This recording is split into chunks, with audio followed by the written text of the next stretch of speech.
आज सोमनाथ त्या ठिकाणी आमच्या गाडीला मारली एका गाडीनं टक्कर. आता गुजरातमध्ये टक्कर मारल्यानंतर झालं होता मोठा बवाल. तर बघूया मित्रांनो आता आपल्या आजच्या ब्लॉग मध्ये.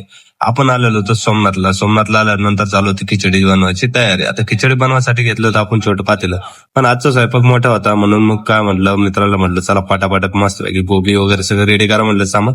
आम्ही आणतो मोठं पातेलं आणि मोठा चुला, कारण की छोट्या याच्यामध्ये काही होणार नाही.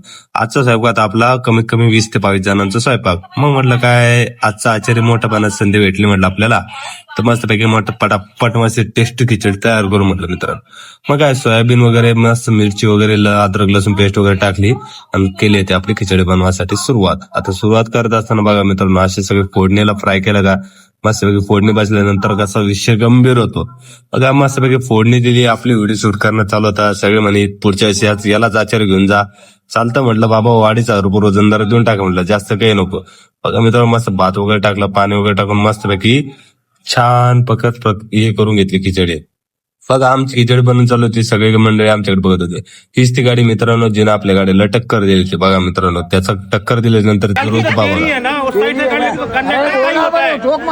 का जोक नहीं मारा, कंडक्टर का ही होता है, बताना कि नहीं बताना। तुम लोग पीछे हो तो हम नहीं पीछे, तुम देखो सालो खड्डा है। अरे हाँ ये हम गाड़ी नहीं चला रहे, मैं खड्डा दिखा रहे हो। असं नसतं मित्रांनो, गाडी रस्त्यावर चालणारी माणसं आपण लाख धोक घास घुस होतच असते, असं नाही केलं पाहिजे. चला म्हटलं तिथलं मॅटर निपटलं, नंतर म्हटलं चला खिचडी तयार केली होती.